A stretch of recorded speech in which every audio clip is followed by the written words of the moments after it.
आज हम लोग स्वतंत्रता दिवस मनाते हैं, गणतंत्र दिवस मनाते हैं। एक आज़ाद देश में हम लोग घूमते फिरते हैं, रहते हैं, कहीं भी जा सकते हैं, कहीं से भी आ सकते हैं, कुछ भी व्यापार कर सकते हैं। लेकिन ये जो हालात थे, ये आज से 150-200 साल लगभग पहले ऐसे हालात नहीं थे। हम लोग आज जानेंगे प्रथम स्वतंत्रता संग्राम या 1857 का विद्रोह। किन हालात, कैसे हालात में लोग रह रहे थे, किन कठिनाइयों का सामना उन्हें करना पड़ रहा था, जो उनके पास विद्रोह के अलावा कोई और रास्ता बचा नहीं था। तो आज हम लोग जानेंगे उन सभी कठिनाइयों को, परेशानियों को, जिनके वजह से लोग विद्रोह को करने के लिए मजबूर हो गए। तो सबसे पहले जो है सोशल कॉज यानी कि सामाजिक कारण, जिसमें सबसे पहला है relation between rulers and ruled, यानी कि जो भारत में जो राजा थे, बादशाह थे, वे लोग भारत में विदेशी की तरह रह रहे थे। जैसे अपने ही देश में वे लोग विदेशी की तरह जी रहे थे, जैसे उनके ऊपर शासन ब्रिटिश का चल रहा था, जिससे वे परेशान थे और वे एक मौके की तलाश में थे कि किसी तरह से इनको देश से भगाया जाए। दूसरा है डिस्गस्ट टुवार्ड्स इंडियंस। अंग्रेज़ों का भारतीयों के ऊपर बहुत ही हीन भावना था। वे लोग भारतीयों को बहुत ही नीची नज़रों से देखते थे। वो चाहे स्कूल हो, कोर्ट हो, ऑफिस हो, भारतीयों को ज़्यादा प्रमोशन नहीं दिया करते थे, छोटे ओहदे पर ही रखा करते थे। उन लोगों का मानना था कि ये लोग उनके तरह उच्च जाति के नहीं हैं, वे लोग खुद के उच्च जाति के समझते थे। तीसरा है ऑर्थोडॉक्स मेंटालिटी। भारतीय लोगों में ऑर्थोडॉक्स मेंटालिटी था, जिसका मतलब है पुराने विचारों को ना छोड़ना। जैसे कि एबोलिशन ऑफ सती, यानी सती प्रथा का अंत। अंग्रेज़ों ने इस काम को किया, यानी कि इसमें हस्बैंड के साथ वाइफ को भी हस्बैंड के मर जाने पर उनके साथ जला दिया जाता था जिंदा ही। तो इस प्रथा को अंग्रेज़ों ने अमानवीय समझा और उसे बंद कराया। लेकिन भारतीय लोग जो थे इसे अपने सम्मान पर ले बैठे और वे सोचे कि ये हमारा अपमान करने की कोशिश कर रहे हैं। उसके बाद दूसरा है विडो रीमैरेज। विडो रीमैरेज यानी विधवा का फिर से शादी, ये भी अंग्रेज़ों ने शुरू किया। तो भारतीय लोग जो थे वे समझते थे कि ये हमारे परंपरा कल्चर के साथ खिलवाड़ कर रहे हैं, इनको किसी तरह से यहाँ से निकालना चाहिए। Torture by the British officer. British officer जो थे किसानों को, आदिवासी लोगों को तरह तरह की यातनाएं देते थे, ताकि वे लोग जो ब्रिटिश चाहते हैं उस तरह की खेती को स्वीकार कर लें। ब्रिटिश चाहते थे कि किसान जो है नील और कपास, जूट की खेती करे, जिनसे उन्हें बिजनेस में फ़ायदा मिले, कमा सके, ज़्यादा से ज़्यादा प्रॉफिट कमा सके भारत में। लेकिन भारतीय जो किसान थे, आदिवासी जाति के लोग थे, ये लोग चाहते थे कि ये लोग धान, गेहूँ, मक्का ये सब उगाए, ताकि जिनसे वे बेचकर कुछ पैसा भी कमा ले और साल भर खाने के लिए भी उनके लिए हो जाए। लेकिन अंग्रेज़ लोग ये नहीं चाहते थे, इसीलिए अंग्रेज़ लोग तरह तरह की यातनाएं दिया करते थे, टॉर्चर किया करते थे भारतीय किसानों, आदिवासी जातीय लोगों को। Work of Christian missionaries. जो क्रिश्चियन मिशनरीज भारत में आए थे, उनका उद्देश्य था भारतीयों में शिक्षा फैलाना, लोगों को अच्छे राहों को दिखाना। लेकिन वे लोग क्या थे, ईसाई धर्म का प्रचार भारत में करने लगे। तो इन सभी कारणों से, इन सभी सामाजिक कारणों से लोगों में अंग्रेज़ों के प्रति गुस्सा था, जो 1857 की क्रांति में दिखाई दिया।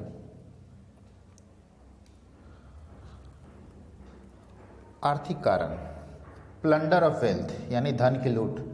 अंग्रेज़ यहाँ से भारत में कमाते थे और जो भी धन था उसे अपने देश इंग्लैंड में भेज दिया करते थे। न्यू लैंड रेवेन्यू सिस्टम यानी नई कर व्यवस्था। इसमें permanent settlement, ryotwari system and Mahalwari system, ये जो था, ये तीनों ही सिस्टम भारतीय कृषि या खेती बाड़ी को पूरी तरह से नष्ट कर चुका था। इसमें किसान और जमींदार दोनों ही परेशान थे। इंडस्ट्रियल रेवोल्यूशन जो है, ये भारतीय कुटीर उद्योग, कॉटेज इंडस्ट्री को पूरी तरह से बर्बाद कर चुके थे, क्योंकि विदेशों से या इंग्लैंड से बना हुआ जो सामान आता था वो मशीन से बना हुआ सामान था, जिसके सामने भारतीय हाथ से बुने हुए कपड़े कहीं टिक नहीं सक रहे थे। इसलिए भारतीय कुटीर उद्योग धीरे धीरे बर्बाद हो गया इंडस्ट्रियल रेवोल्यूशन की वजह से। Ruined self sufficient village economy, भारतीय सेल्फ सफिशिएंट विलेज इकोनॉमी यानी जो गांव था भारत का, वे खुद से ही प्रोडक्शन करता था, उगाते थे और वही उसी को वे कंजम्पशन करते थे यानी खपत करते थे। लेकिन अंग्रेज़ों के आने से इस सिस्टम में चेंज आया और पूरी तरह से विलेज इकोनॉमी जो है वो बर्बाद हो चुका था। तो इन सभी इकोनॉमिक कारण से, इन सभी आर्थिक कारण से 1857 क्रांति होना अनिवार्य था।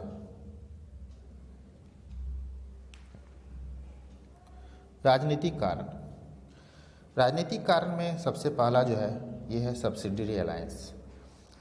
इसमें राजा इस नियम के अनुसार जो भारतीय शासक थे वे अंग्रेज़ों के सैनिकों को अपने यहाँ रखवाते थे, उनका खर्चा देते थे और उनका कोई अपना सैनिक होता नहीं था।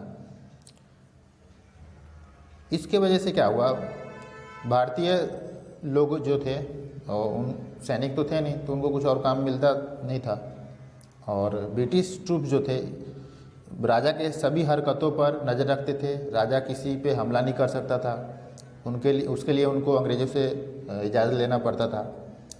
दूसरा है doctrine of lapse. Doctrine of lapse के अनुसार यदि कोई राजा बिना संतान के मर जाता है, यानी उसका कोई संतान नहीं है और वो अगर मर गया तो राजा जो है, राजा का सारा संपत्ति जो है ब्रिटिश अपने कब्जे में ले लेगा। इस नियम का विरोध बहुत सारे राजाओं ने किया, लक्ष्मीबाई ने किया, लेकिन यह भी एक कारण बना जो 1857 की क्रांति को जन्म दिया।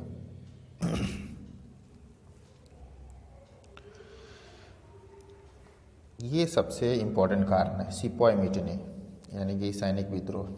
तो सैनिक विद्रोह, भारतीय सैनिक जो थे ये अंग्रेज़ों के साथ मिलकर अंग्रेज़ों के सेना में ही शामिल थे। इन लोगों को अंग्रेज़ों के साथ सेम काम करना पड़ता था, लेकिन इन लोगों पेड लेस यानी कि सेम रैंक का ही ऑफिसर ब्रिटिश का भी था, भारतीय भी थे, लेकिन भारतीय सैनिक जो थे उनको कम दिया जाता था तनख्वाह। इनफील्ड राइफल, इनफील्ड राइफल जो था इसमें माना जाता है कि उपयोग करने से पहले गोलियों के कवर को काट देना पड़ता था। ऐसा माना जाता है कि ये जो कवर था इसमें गाय और सूअरों की चर्बी से ढका हुआ था, जो हिंदू धर्म के खिलाफ था, और सूअर की चर्बी मुसलमानों के लिए वर्जित था। ये भी एक बहुत बड़ा कारण था जिससे 1857 की क्रांति को जन्म दिया। उन्हें विदेश यात्रा करने के लिए मजबूर किया गया था जो उनके धर्म के खिलाफ था। भारतीय लोग मानते थे कि समुद्र को नांगना या उसको पार करना ये हमारा धर्म के विपरीत है। उन्हें एक निश्चित स्तर के बाद पदोन्नति नहीं मिलता था, तो भारतीय लोगों को जो प्रमोशन है वो एक समय के बाद प्रमोशन नहीं मिलता था। तो ब्रिटिश जो थे या यहाँ पे जो क्रांति हुआ था उसमें सबसे पहले जो सैनिकों ने विद्रोह किया था 10 मई 1857 को शुरू किया था। सैनिकों ने बहादुर शाह जफर को विद्रोह का नेता बनाया। यह भारत का पहला स्वतंत्रता संग्राम बन गया। रानी लक्ष्मीबाई, नाना साहेब, तांतिया टोपे और कुंवर सिंह इस विद्रोह से जुड़े। ब्रिटिश ने विद्रोह को दबा दिया। ब्रिटिश जो थे पहले से ताकतवर उभरे। बहादुर शाह को जेल में डालकर बर्मा भेज दिया। जो विद्रोह था वह असफल हो गया। इसमें प्रॉपर प्लानिंग और लीडरशिप की कमी नजर आई। रानी लक्ष्मीबाई और नाना साहेब मारे गए। बहादुर शाह के 2 बेटे थे, वे भी मारे गए। इस तरह शक्तिशाली मुगल साम्राज्य का अंत हो गया। यह विद्रोह भारतीय इतिहास की एक महत्वपूर्ण घटना है। कंपनी का शासन खत्म कर दिया गया और शासन की सारी जिम्मेदारी ब्रिटिश क्राउन के हाथों में चल गई। क्वीन विक्टोरिया को भारत की रानी बनाया गया और क्वीन के तरफ से भारत पे अब वायसराय शासन करने वाले थे। तो अब हम जानेंगे इन घटनाओं के बाद कि क्या कारण था जिसके वजह से 1857 की क्रांति असफल हो गया। तो reason for the failure of the revolt of the 1857, पहला है स्कैटर्ड नेचर ऑफ रिवोल्ट, यानी जो विद्रोह था ये बिखरा हुआ था, इसलिए इसको दबाना बहुत ही आसान था। Support of the गुरखास and Sikhs, जो गुरखा और सिख थे ये भारतीयों का सपोर्ट नहीं कर रहे थे, ये लोग अंग्रेज़ों का सपोर्ट कर रहे थे, ये भी कारण था।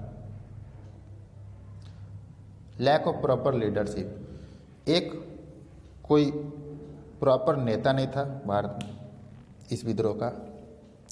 Non cooperation from the educated class, जो एजुकेटेड क्लास थे वे लोग अंग्रेज को ही भारत में शासन करना देखना चाहते थे, इसलिए उन लोगों ने ब्रिटिश का ही साथ दिया। लैक ऑफ कम्युनिकेशन सिस्टम, तो जो विद्रोह हो रहा था उसमें भारतीयों के पास कम्युनिकेशन सिस्टम का अभाव था। इन लोगों का एक लोगों का संदेश दूसरे लोगों के पास जाने के लिए इंसान के अलावा कोई रास्ता नहीं था, लेकिन ब्रिटिशर्स के पास टेलीग्राफ था, रेलवे नेटवर्क था, सेना थी, आधुनिक हथियार थे, जिसके वजह से क्या थे वो लोग भारतीयों पे आसानी से जीत पा सके। Support of the princely estate, यानी कि जो राजा थे हम लोग का, उन लोगों ने भी अंग्रेज़ों का ही साथ दिया। प्रिंसली स्टेट में जैसे कश्मीर है, रामपुर है, ये सब ब्रिटिश गवर्नमेंट को साथ दिए। तो आज हम लोग अब जानेंगे, ये हैं बहादुर शाह जफर, इनको बर्मा भेजा जा रहा है। Place of revolt, Indian leaders, और कौन सा ब्रिटिश ऑफिसर थे जिन्होंने इस विद्रोह को दबाया। तो दिल्ली जो थे वहाँ से नेता थे, विद्रोह के नेता थे बहादुर शाह जफर, और वहाँ पे जो ब्रिटिश ऑफिसर था उसका नाम था जॉन निकोलस। लखनऊ में विद्रोह का नेता थी बेगम हजरत महल और हेनरी लॉरेंस, वहाँ के ब्रिटिश ऑफिसर थे। झांसी से थी लक्ष्मीबाई और जनरल ह्यूग रोस वहाँ के ऑफिसर थे। ग्वालियर में थे Tantia Tope, general Hugh Rose. Bareilly में Khan Bahadur Khan, sir Colin Campbell. Allahabad and Banaras Maulvi Liyaqat Ali, colonel ऑनसेल। बिहार के नेता थे कुंवर सिंह और विलियम टेलर, और कानपुर के नेता थे नाना साहब, और वहाँ पे ब्रिटिश ऑफिसर जो थे वो थे सर कॉलिन कैम्पबेल। तो इस तरह से हम लोग का 1857 क्रांति का विद्रोह समाप्त हो गया है। और अब हम लोग अगले वीडियो में जानेंगे कि 1857 क्रांति के बाद हुआ क्या बदलाव आया देश में। और अगर आप लोग को वीडियो अच्छा लगा तो आप लोग वीडियो को ज़्यादा से ज़्यादा शेयर करके मेरी मदद कर सकते हैं, और अपने बंधु दोस्त को शेयर कर सकते हैं। चैनल को सब्सक्राइब कर सकते हैं अगर नए चैनल पे आए हैं तो। धन्यवाद।